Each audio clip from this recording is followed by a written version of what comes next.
आज हम बात करेंगे पाइथागोरस के बारे में, जिसको फिसागोरस भी कहा जाता है। पाइथागोरस का जन्म 570 बीसी में हुआ और उसका इंतकाल 495 बीसी में हुआ। पाइथागोरस जो था वो मिलिटस के मलहका इलाका यानी कि सैमूस के अंदर पैदा हुआ और उसके बाद उसने इटली के एक शहर क्रोटोन के अंदर हिजरत कर ली। उसके बाद हम सिर्फ यही जानते हैं कि 530 बीसी में उसने क्रोटोन हिजरत की थी। उसके अलावा हम उसकी इब्तदाई ज़िंदगी के बारे में कुछ नहीं जानते कि वो किस तरह से, उसकी जो इब्तदाई ज़िंदगी थी वो कैसी थी, उसने नमू कैसे पाया, उसका जो घरेलू माहौल था वो कैसा था, या उसका जो बचपना था वो कैसा गुजरा, या उसने तालीम कैसे हासिल की। उसके अलावा हम सिर्फ यही जानते हैं कि उसने क्रोटोन हिजरत की। उसके बाद उसने अपने जो मजहबी जमात थी उस पर काम किया, उसने अपनी फ़लसफ़े पर काम किया और किस तरह से उसने अपनी फ़िलासफ़ी इंट्रोड्यूस करवाई। उसके अलावा उसके बारे में ये कहा जाता है कि जो पाइथागोरस था उसको एक अलग किस्म का मकाम हासिल था, क्योंकि लोग उसे अपोलो गॉड का बेटा मानते थे और कहते थे कि जो पाइथागोरस है वो अपोलो गॉड का बेटा है। और उसके अलावा उसे एक पैगंबर की हैसियत थी, जैसे कि एक नबी होता है तो नबी के साथ एक किस्म का एतकाद होता है कि किस तरह से हम उसके साथ जुड़ते हैं, एक नबी के साथ किस तरह से जुड़ते हैं, उसी तरह से लोग उससे लगाव रखते थे। पाइथागोरस के साथ लोग एक नबी की तरह का बिहेवियर करते थे। आप ये देख सकते हैं कि एक फ़लसफ़े के साथ जब इस तरह का बिहेवियर होता है तो फिर ताल्लुकात कैसे बनते हैं, बीच के ताल्लुकात कैसे होते हैं। और इसके अलावा वो ये भी कहते थे कि जो पाइथागोरस है वो एक वक्त में दो जगहों पर रह सकता है, यानी कि उसके पास इतनी पावर है कि वो एक वक्त में दो जगहों पर रह सकता है। अब देखिए कि एक इंसान, और जब हमने जाना कि वो एक नबी है तो उसके बाद हमने उसके साथ कैसे कैसे ताल्लुकात जोड़े। हमने कहा कि वो एक वक्त में दो जगहों पर रह सकता है। उसके अलावा पाइथागोरस जो है वो ये भी कहता था कि मुझे अपने पुराने सारे जन्म याद हैं, यानी कि वो कहता है कि पहले मैं क्या था।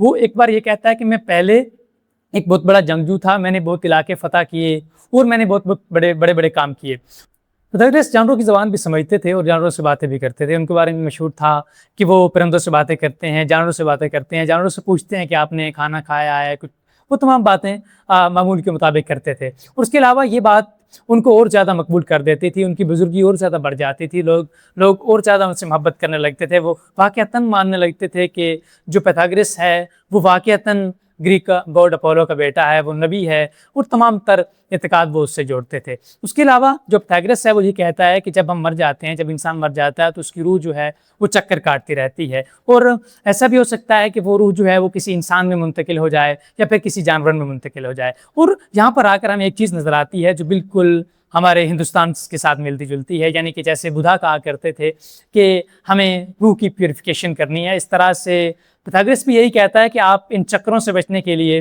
सिर्फ ये कर सकते हैं कि अपनी रूह को प्योरीफाई कीजिए। इस लिहाज से, और बुद्धा भी यही कहा करते थे कि आपने अपनी रूह को प्योरीफाई करना है। उसके अलावा हमें हिंदुइज़्म के अंदर यही मिलता है कि हमने अपनी रूह को प्योरीफाई करना है, तभी जाकर हम अपनी रूह को इन चक्रों से बचा सकते हैं, इन जन्म के चक्रों से बचा सकते हैं। तो यहाँ पर हमें एक चीज़ ज़रूर मिलती है कि एक सूफिज़्म किस्म का नज़रिया यहाँ पर मालूम होता है कि जो पाइथागोरस यहाँ पर कहता है कि हमें रूह के चक्रों से बचने के लिए अपनी रूह को प्यूरीफाई करना होगा। यहाँ पाइथागोरस बिल्कुल वैसे ही कहता है जिस तरह से बुद्धा कहता था कि जब आप ज्ञान हासिल कर लेंगे, जब आप लोग बात सुनने में माहिर हो जाएंगे, ज्ञान हासिल करने में कामयाब हो जाएंगे, तो उसके बाद आपकी रूह जो है वो इन चक्रों से बच जाएगी, आप बिल्कुल आज़ाद हो जाएंगे, आप मुक्ति हासिल कर लेंगे, जिसे बुद्धा कहा करते थे।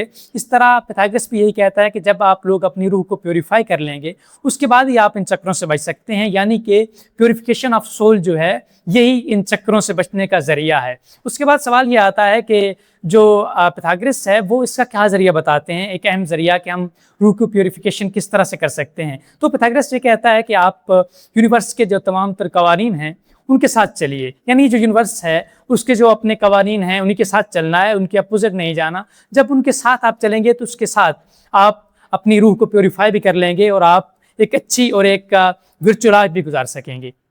अब बात आती है कि हम यूनिवर्स के साथ किस तरीके से चल सकते हैं। तो पाइथागोरस ये कहता है कि आप यूनिवर्स के साथ जो है तमाम तर मामलात यूनिवर्स के कवानीन के तहत चलाइए। जैसे वो एक मिसाल देता है कि एक शख्स माइग्रेट करता है, यानी कि अगर वो एक मुल्क से दूसरे मुल्क के अंदर जाता है तो वो सबसे पहले जाकर वहाँ का ट्रेडिशन देखता है, वहाँ का कल्चर देखता है, वहाँ का रहन सहन देखता है, वहाँ की ड्रेसिंग देखता है। तो तमाम चीज़ें जब वो समझ लेता है तो उसके बाद वो अपनी ज़िंदगी बड़े आसान तरीके से गुजारने लग जाता है। या एक शख्स जब दूसरे शहर में जाता है तो वहाँ पर जाकर वहाँ की ड्रेसिंग, वहाँ के कल्चर, वहाँ का खाना पीना, ये तमाम चीज़ें देखता है तो तभी जाकर उसकी जो ज़िंदगी है वो आसान होने लगती है, वो तमाम चीज़ों को बड़ी आसानी से समझने लगता है।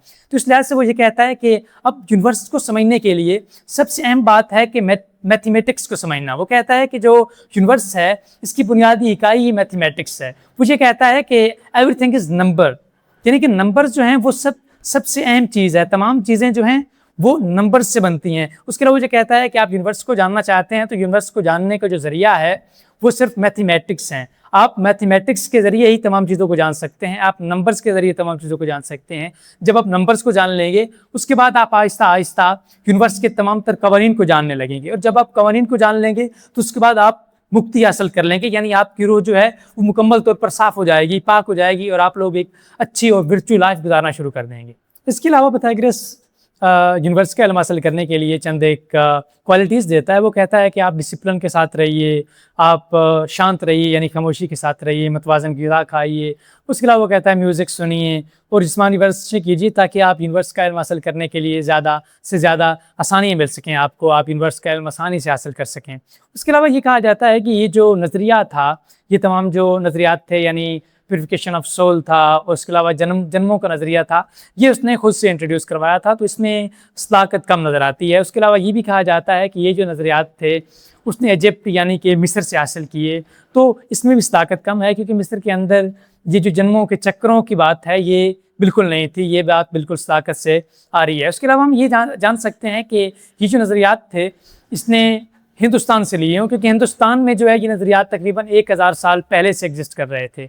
अगर हम बुद्धा की बात करें तो बुद्धा भी पहले से ये बातें कर चुके थे। उसके अलावा हिंदुज़म की बात करें तो उसके अंदर हमें ये नज़रियात पहले से मिलते हैं, क्योंकि हिंदुस्तान में ये नज़रियात बहुत पहले से एग्जिस्ट कर रहे थे। तो इस लिहाज से हम ये कह सकते हैं कि जो पाइथागोरस था उसने बाद में ये नज़रियात हिंदुस्तान से उठाए और इनको ग्रीक में जाकर इंट्रोड्यूस करवाया, ना कि ये नज़रियात उसके अपने थे। ये नज़रियात हिंदुस्तान के थे लेकिन उसने यहाँ से पिक किए और वहाँ पर इंट्रोड्यूस कर दिए। अब हम ये जानते हैं कि जैसे दूसरे तमाम फ़लसफ़ियों ने कहा था कि तमाम अशिया का बुनियादी जौहर क्या है, तो इस लिहाज से हम ये जानते हैं कि पाइथागोरस ने क्या कहा।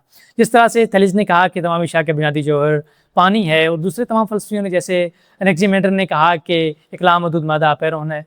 तो इस लिहाज से जो पाइथागोरस है वो ये कहता है कि तमाम अशिया का जो बुनियादी जौहर है वो अनलिमिटेड और लिमिटेड है। जिस तरह से एनेक्सीमेंडर ने कहा कि तमाम अशिया का बुनियादी जौहर एक लामहदूद मादा यानी कि अपेरोन है, तो उस लिहाज से ये कहता है कि जो तमाम अशिया है इनका जो इब्तदाई जौहर है वो अनलिमिटेड और लिमिटेड दोनों हैं, यानी कि दोनों मुतदाद चीज़ें। इस लिहाज से वो एक सिंबल भी देता है जिसको टेट्रैक्टिस कहते हैं।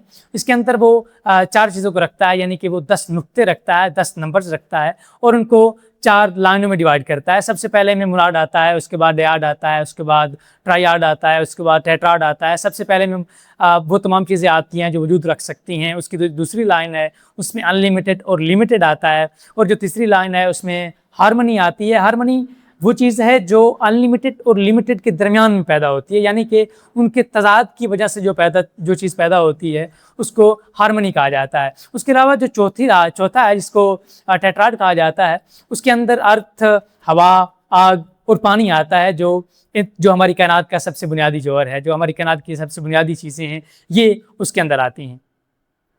इसका मतलब ये है कि जो तमाम चीज़ें थीं वो सबसे पहले एक था, यानी कि मुलाड था। सब कुछ जो था जो वजूद रखता था वो सिर्फ मुलाड था। उसके बाद अनलिमिटेड और लिमिटेड बना, उसके बाद हार्मनी बनी, उसके बाद वो दूसरी तमाम चीज़ें बनती गई जो इस वक्त कायनात के अंदर वजूद रखती हैं। अब हम जान लेते हैं कि जिस तरह से पाइथागोरस ने नंबरों की वजाहत की, तो उस लिहाज से हम ये जान सकते हैं, जैसे उसने ये भी कहा कि एवरीथिंग इज़ नंबर, तो इस लिहाज से हम ये जान सकते हैं कि पाइथागोरस के नज़दीक तमाम चीज़ों की जो बुनियादी इकाई है या तमाम चीज़ों के लिए जो एक चीज़ अहमियत रखती है वो नंबर्स हैं। नंबर्स और जो डॉट्स हैं या नुक्ते हैं वो सबसे ज़्यादा अहमियत के हामिल है। उसके अलावा अब हम जान लेते हैं कि जो उसने एक सिंबल दिया था जिसे टेट्रैक्टिस कहा जाता है, तो उसके लिहाज से शेप्स किस तरह से बनती हैं। अगर हम उसकी फर्स्ट लाइन को देखें तो वो 0 डायमेंशनल इशा को बनाती है। उसके अलावा जब हम दूसरी को देखते हैं तो वो 1 डायमेंशनल बनाती है। अगर हम जब तीसरी को देखते हैं तो वो 2 डायमेंशनल दिखाती है, और जब हम चौथी लाइन को देखते हैं तो वो 3rd डायमेंशनल यानी कि 3D चीज़ों को बनाती है। और हमारी कायनात में जो ज़्यादातर चीज़ें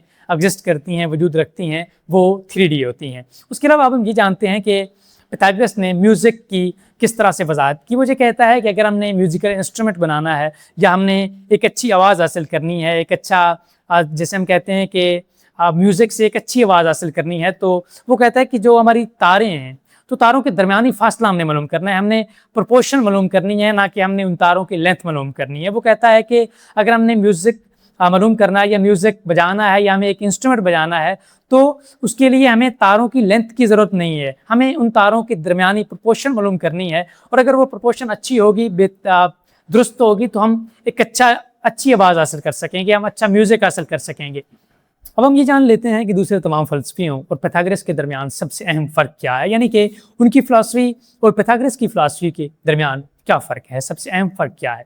तो उस लिहाज से हम ये जानते हैं कि पहले फ़लसफ़ी जो थे, उन्होंने ये कोशिश की कि बुनियादी जौहर क्या है, और पाइथागोरस ने भी यही कोशिश की कि कायनात का बुनियादी जौहर क्या है। लेकिन जो पहले फ़लसफ़ी थे, उन्होंने एक मैटर का कुछ जो मटेरियल था वो मालूम करने की कोशिश की, जबकि जो पाइथागोरस है इसने मैटर्स को बिल्कुल खारिज कर दिया अपनी फिलासफी से, क्योंकि उसने जो बात की वो फॉर्म्स की बात की, उसने जो ज़ाहिरी सूरत है उसकी बात नहीं की, उसने फॉर्म्स की बात की है। उसके अलावा जो पाइथागोरस है वो ये कहता है कि जो तमाम अशिया हैं वो फॉर्म्स की वजह से एग्जिस्ट करती हैं, अगर फॉर्म ना हो तो वो भी एग्जिस्ट नहीं कर सकती। और वो ये भी कहता है कि अगर तमाम अशिया एग्जिस्ट नहीं भी कर रही तो उनकी एक फॉर्म ज़रूर एग्जिस्ट कर रही है। उसके अलावा हम ये भी जानते हैं कि जो पाइथागोरस है उसने अपनी फ़िलासफ़ी के अंदर रिलीजन को बहुत ज़्यादा डिस्कस किया। उसके अलावा उसने रिलीजन और फ़िलासफ़ी को बहुत ज़्यादा मिक्स कर दिया। उस लिहाज से हम चंद चीज़ों को ज़्यादा मतलब मुतज़ाद तरीके से नहीं देख सकते। हम ये नहीं जान सकते कि उसकी फ़िलासफ़ी कौन सी है और उसका रिलीजन कौन सा है, लेकिन यह है कि हम ज़रूर समझ सकते हैं कि इसकी जो अप्रोच थी